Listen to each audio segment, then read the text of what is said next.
In a sunny Austin suburb, Emma Larson's selfless act, a $15,000 gift to her struggling parents, unravels into a web of deceit when her charming brother Nate steals the credit.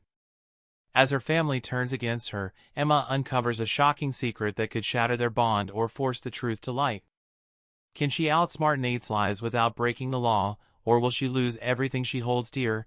There is one detail that only important people notice. Did you see it? Write in the comments and subscribe, because it will be even cooler. In Austin's sun-soaked suburbs, where live oaks cast dappled shadows and the hum of cicadas filled warm evenings, Emma Larson, a 34-year-old data analyst with a quiet strength, carried a secret that glowed like an ember in her heart. Her parents, Tom and Linda, were fighting to keep their South Congress Avenue diner afloat, its retro neon sign flickering under the weight of medical bills from Tom's recent heart surgery. Determined to help without seeking applause, Emma withdrew $15,000 from her carefully saved funds, stuffed the cash into an unmarked envelope, and slipped it into their mailbox beneath a canopy of Texas stars. The act felt sacred, a silent gift to ease their burdens and keep the diner's coffee pots brewing. She shared her plan with one soul, her younger brother Nate, a 29-year-old aspiring musician whose charisma could rival Austin's vibrant music scene. With his tousled chestnut hair and a grin that promised dreams, Nate swore to keep her secret. Emma trusted him, their sibling bond woven through years of shared laughter and late-night talks. But trust, she'd soon learn, could unravel like a frayed guitar string. Weeks later, at a family dinner in the Larsons' cozy cedar-shingled home, the air thrummed with warmth. Tom carved a golden roast chicken, Linda passed creamy mashed potatoes flecked with chives, and Nate strummed an imaginary guitar, regaling them with tales of his latest Sixth Street gig, his eyes dancing with ambition. Then Linda raised her glass, her voice thick with pride. To Nate, she declared, tears glinting in the candlelight. For the $15,000 that saved our diner. You're our blessing, son. Tom nodded, his weathered face beaming. Never thought you had it in you, Nate, but you stepped up bigger than Zilker Park. Emma froze, her fork suspended midair, her heart pounding like a bass drum at a music festival. Nate? The word echoed in her mind as she glanced at her brother, expecting a correction, a nervous chuckle, anything to set the record straight. Instead, Nate leaned back in his chair, his smile widening, a glint of triumph in his hazel eyes. Just wanted to help, he said smoothly, soaking in the praise like a headliner at South by Southwest. The room spun, the clink of glasses fading into a dull roar. He was claiming her gift, her sacrifice, as his own.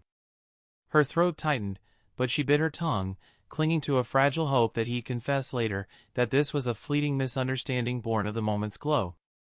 Days stretched into weeks, and Nate's lie took root, spreading like cedar pollen across Austin's spring air. At every family gathering, barbecues, game nights, impromptu coffee runs to the diner, Tom and Linda gushed over Nate's generosity, their gratitude a sharp pang in Emma's chest. Nate reveled in it, his ego fed by their admiration, while Emma, the dependable daughter who'd always fixed their problems, faded into the background, her sacrifice erased. She waited for Nate to come clean, but his smug glances across the table, sharp as a cactus spine, told her he had no intention of doing so. The betrayal cut deeper than she'd imagined, not for the credit, but for the lie he let fester in their family's heart, poisoning the trust she'd nurtured for years.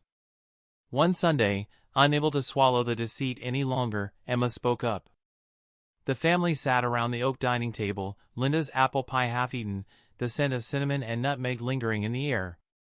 It wasn't Nate, Emma said, her voice steady but edged with a fire that burned from within. I left the $15,000. It was my savings, my choice to help you. The room fell silent, forks clinking against plates, the hum of a distant food truck fading outside. Tom frowned, his brow furrowing like the creases in his old apron. Linda's eyes narrowed, skepticism etching her weathered face. Nate's expression morphed into a mask of calculated shock, his fingers drumming a nervous rhythm on the tablecloth. Emma, why would you say that? Linda asked, her tone sharp with disbelief, cutting through the stillness. Nate told us everything, how he saved up, how he wanted to surprise us. Everything? Emma's gaze locked on Nate, who shifted uncomfortably, his bravado faltering for a split second. "Then why don't you tell them the truth now?" Nate shook his head, his voice soft but laced with venom. I get that you're upset, but this isn't the way. You don't have to make things up to feel important." Linda's hand flew to her chest, her voice rising with indignation.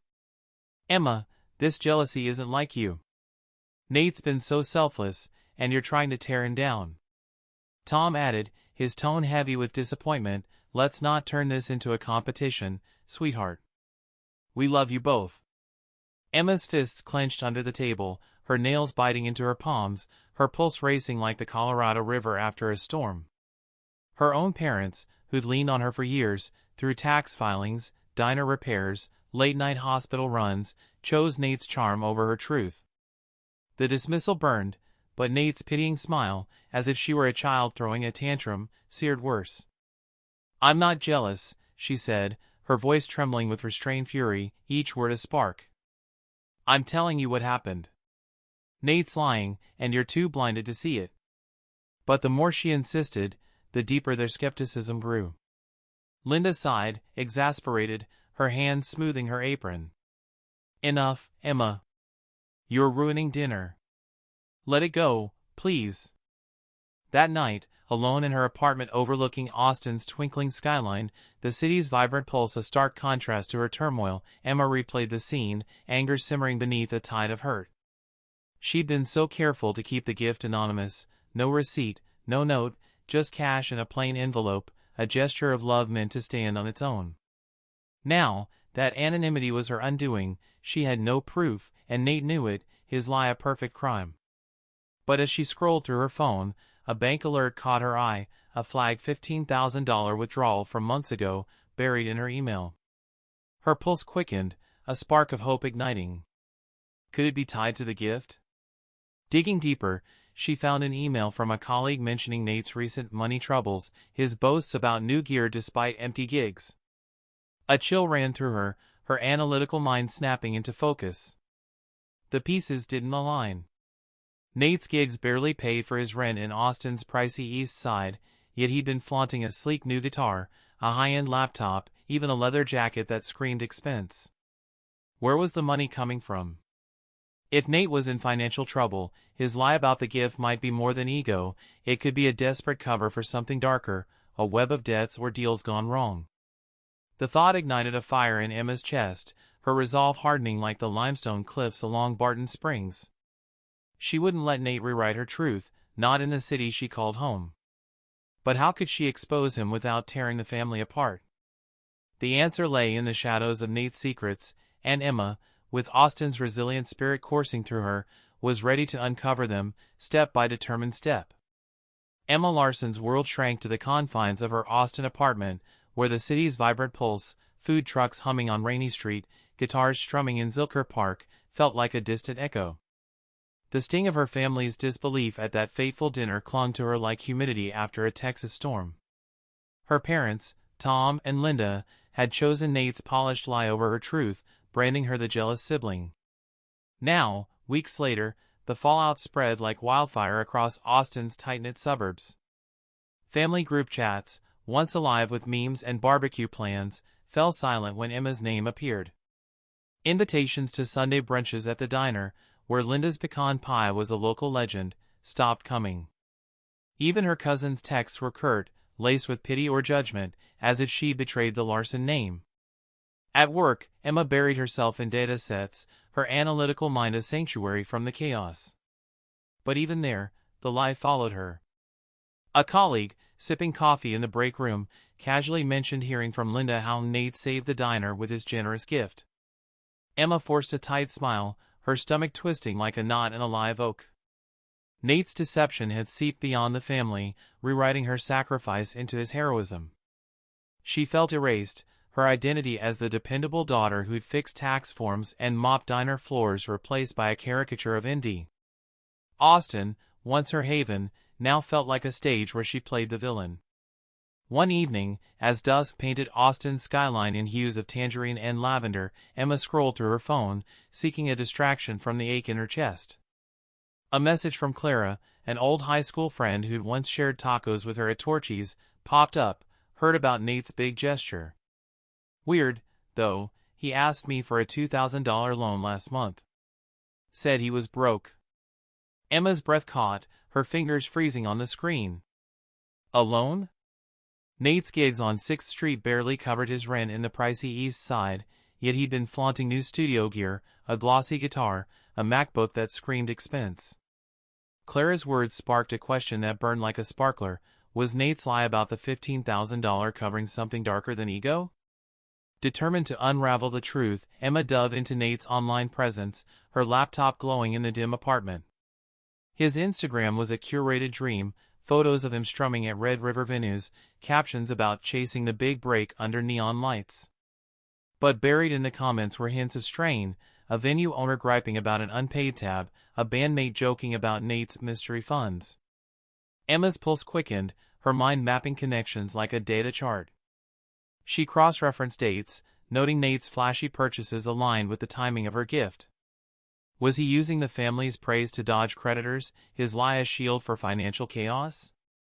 She needed answers, but confronting Nate directly felt like walking into a trap. He'd only spin another story, his charm a well-rehearsed act.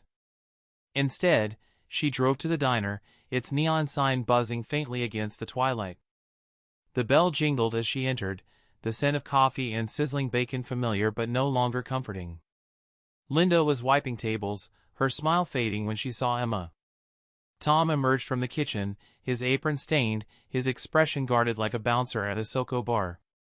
"Didn't expect you," he said, wiping his hands, his voice heavy with unease. "I need to talk about Nate," Emma said, her voice steady despite the knot tightening in her chest. Linda's eyes narrowed, her rag pausing mid-swipe. "Emma, we've been through this. Why can't you let it go?" Tom sighed, his shoulders sagging. "Nate's done so much for us. Don't make this harder than it needs to be." Emma pressed on, her words measured but firm, mentioning Clara's message about Nate's loan. Linda's face hardened, her voice sharp as a switchblade. "You're digging into his life now? That's low, even for you, Emma." The accusation hit like a punch, stealing her breath. "I'm not digging," Emma said, her voice rising, echoing off the diner's checkered tiles. "I'm trying to understand why he'd lie about my money, my savings." Tom shook his head, his tone weary, etched with disappointment. "Enough, Emma. If you can't be happy for Nate, maybe you should stay away for a while. Give us some peace." Linda added, her words slicing deeper, "We think you owe him an apology for causing all this drama. It's tearing us apart." Emma's jaw tightened, her vision blurring with unshed tears. An apology?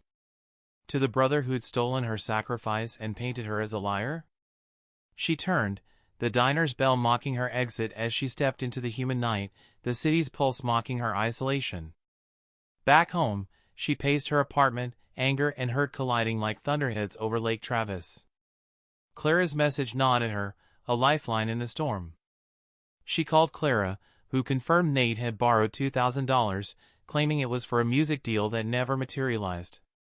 "He's been dodging me since," Clara said, her voice tinged with frustration. Emma's mind raced, pieces clicking into place. Nate's debts could explain his desperation to claim the $15,000. His lie wasn't just vanity, it was survival in a city that chewed up dreamers. As she sifted through bank statements, a faint hope flickered like a firefly in the Texas night. An old email from her bank flagged a $15,000 cash withdrawal, timestamped the day she'd left the envelope in her parents' mailbox. It wasn't proof on its own, cash left no trail, but it was something, a spark to kindle her resolve. She saved the email, her fingers trembling with purpose. Nate's charm had blinded everyone, from her parents to Austin's music scene, but Emma saw through it now, her analytical mind cutting through the haze. Then, her phone buzzed with a text from Nate. "Can we talk? I'm in over my head." Her heart skipped, a mix of suspicion and curiosity flaring. Was he cracking under the weight of his lies, or setting another trap in Austin's tangled web? Emma gripped her phone, torn between confrontation and caution, knowing whatever came next would shift the ground beneath her family's feet. Emma Larson sat at her cluttered desk in her Austin apartment, the city's skyline twinkling beyond her window like a promise of clarity. The glow of her laptop cast shadows across her determined face, her mind wrestling with Nate's cryptic text, "Can we talk? I'm in over my head." Was it a plea for help or another trap woven by her brother's charm? She'd ignored it for now, her focus locked on a fragile lifeline, an email confirming her $15,000 cash withdrawal, timestamped the day she left the gift for her parents, Tom and Linda, in their South Converse mailbox. It wasn't ironclad proof, cash was a ghost, untraceable, but it was a crack in Nate's lie, a thread she could pull to unravel his deception. Her fingers danced across the keyboard, sifting through bank records and old emails with the precision of a data analyst hunting patterns.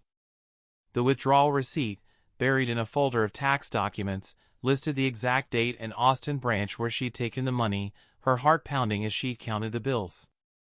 Emma's pulse quickened now, rereading the details. If she could pair this with something tangible, it might sway her parents, who dismissed her as jealous, their faith in Nate's charisma unshakable. But the receipt alone felt like a paper shield against a storm of skepticism, too flimsy to pierce the family's blind trust. She leaned back in her chair, rubbing her temples, the weight of weeks of isolation pressing down. Her parents' coldness at the diner, her cousins' pitying glances, the bell's mocking jingle as she'd left, each memory stung like a barb. Clara's tip about Nate's $2,000 loan had opened a door, revealing his financial chaos, but Emma needed more to expose him. She scrolled through Nate's social media again, her eyes narrowing at the pattern. Posts about big breaks at Red River venues synced with complaints from promoters about unpaid bills, their words sharp as Austin's summer heat. Was Nate juggling debts to fund a music career, using her gift as a shield to dodge creditors? A sudden knock at her door jolted her, the sound sharp against the hum of distant food trucks. It was Nate, uninvited, his usual swagger replaced by a fidgety unease that didn't suit him. His leather jacket hung loose, his hazel eyes darting like a cornered animal's. I need your help," he said, stepping inside before she could protest, his voice low and urgent.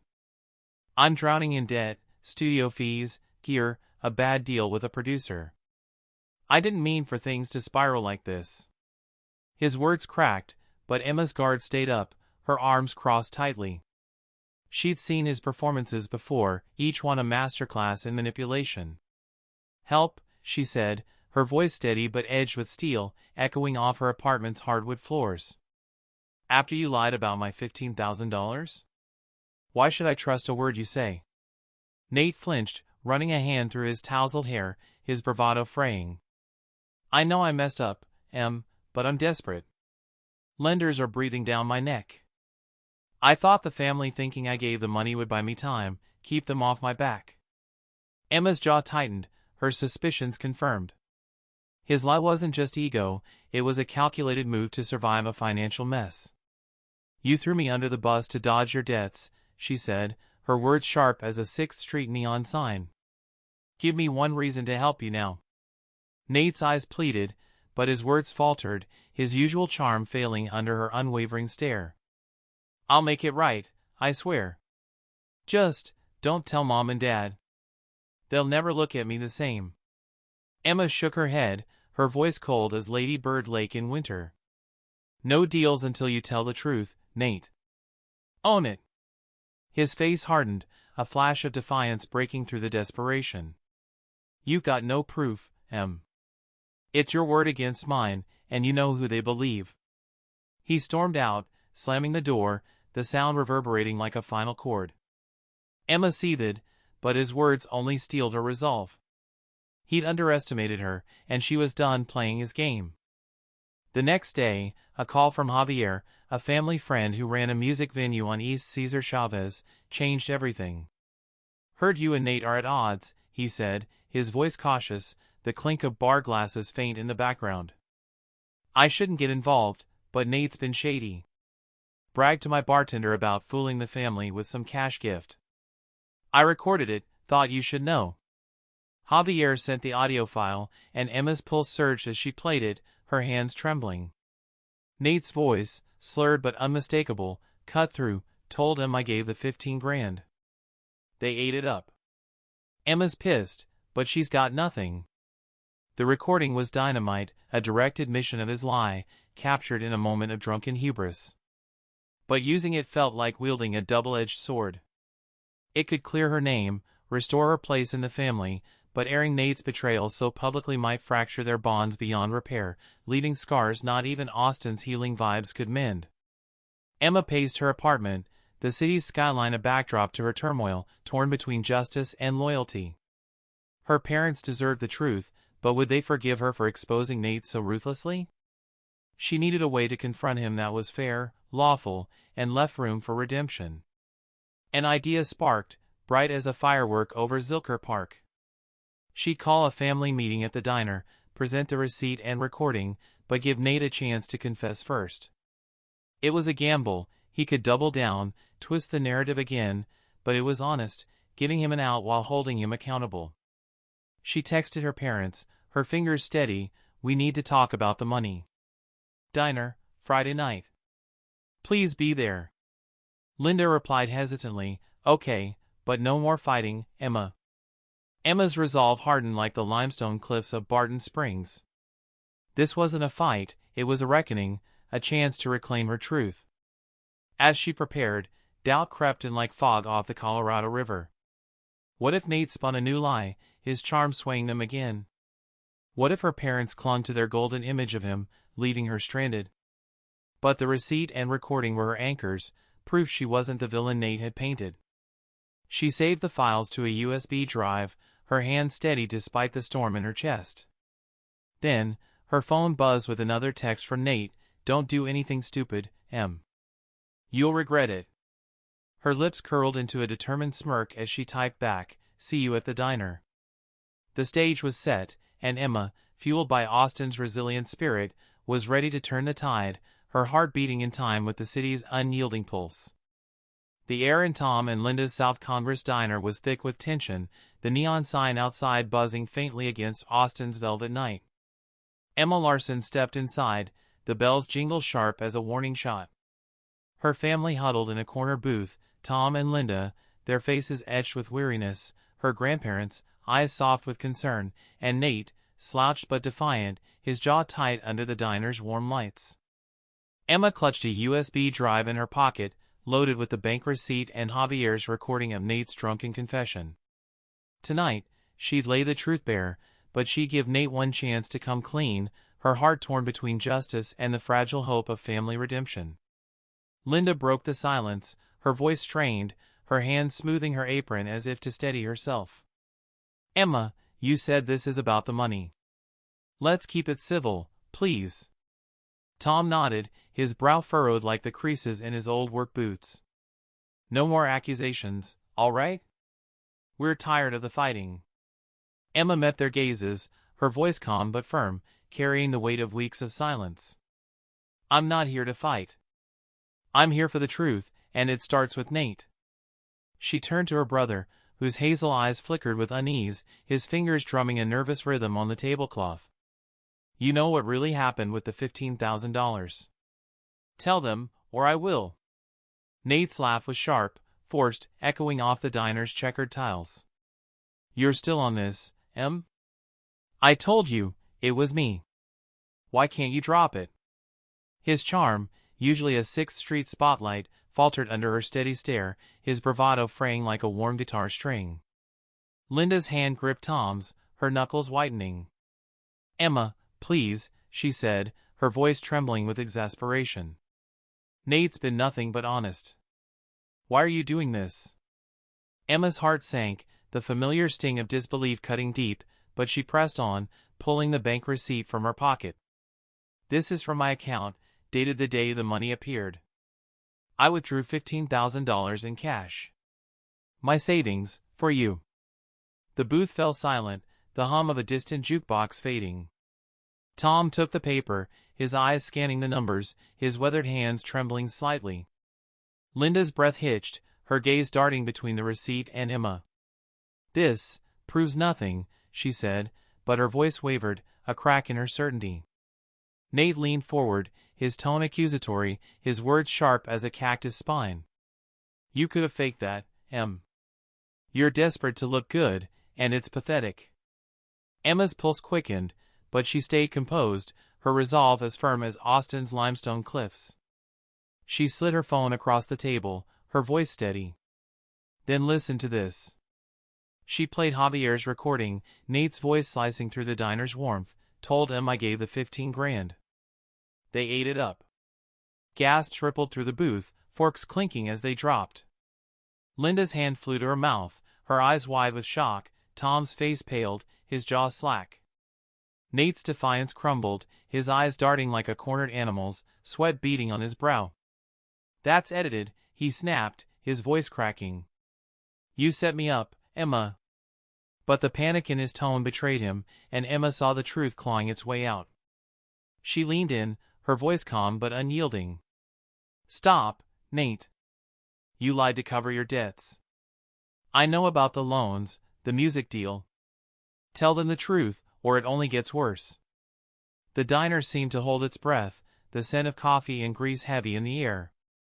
Nate's shoulders slumped, his bravado gone, his voice barely audible. "Fine," he choked out, tears welling in his eyes. "It was Emma's money. I took credit because I needed them to think I had it together. I owe people, producers, lenders, for a record deal that fell through. I was drowning." His confession hung like a storm cloud, heavy and undeniable. Linda's voice trembled, her hands shaking. "Nate, how could you do this?"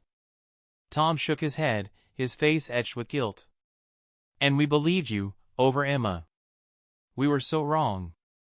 Her grandparents sat stunned, their silence a weight of disappointment.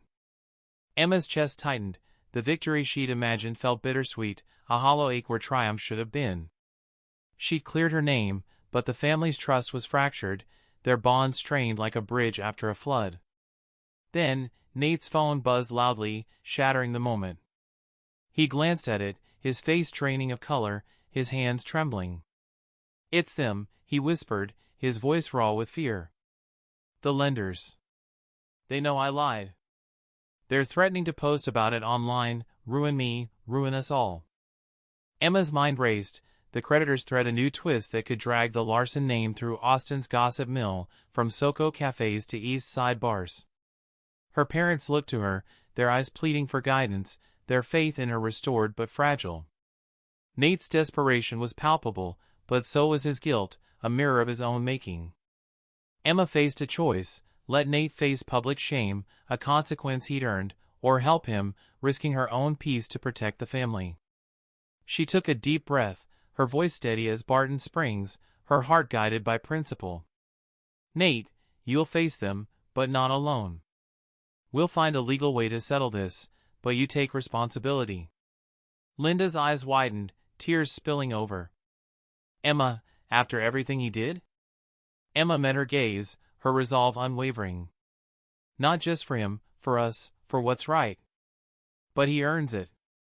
Tom reached for her hand, his voice thick with regret. "We were so wrong, Emma. We're sorry, truly." Her grandmother nodded, her voice soft but firm. "You're the heart of this family, sweetheart." Her grandfather's eyes glistened, his silence a testament to her strength. In the warm glow of Tom and Linda's South Congress diner, where Austin's neon heartbeat pulsed beyond the windows, Emma Larson stood at a crossroads. Nate's confession had shattered his facade, exposing his lie about the $15,000 gift she'd given their parents to save their struggling diner. The creditor's threat to publicly shame him loomed like a storm over Zilker Park, threatening to drag the Larson name through Austin's gossip mill. Emma's heart, bruised but resolute, guided her choice. She wouldn't let Nate drown, but he'd face his consequences. "We'll face this together," she said, her voice firm as Barton Springs limestone. "But you follow my lead, Nate, and you earn it." Linda's eyes brimmed with tears, her hands trembling as she clutched her apron. "You're still helping him, after everything he did?" Emma nodded, her gaze steady, reflecting the city's resilient spirit. "Not just for him, for all of us. But it's not a free pass. He takes responsibility." Tom squeezed her shoulder, his voice thick with regret. "We failed you, Emma. We'll make it right, I swear." Her grandparents, their faces etched with pride, nodded silently. Nate, humbled, his usual bravado gone, whispered, "I don't deserve this, Em." Emma's eyes met his, unyielding. "Then earn it. Start now." The next morning, Emma took charge with the precision of a data analyst untangling a complex spreadsheet. She contacted Nate's primary creditor, Marcus, a gruff music producer with a studio on East Cesar Chavez. Arranging a meeting at a quiet Soco cafe, she reviewed Nate's debts, $12,000 in loans, plus interest, her laptop glowing under the cafe's string lights. Marcus was wary but open to negotiation, fearing bad press in Austin's tight-knit music scene. Emma proposed a payment plan. Nate would work part-time at the diner, his wages covering installments, paired with 6 months of community service at a local music program to settle Marcus's reputation concerns.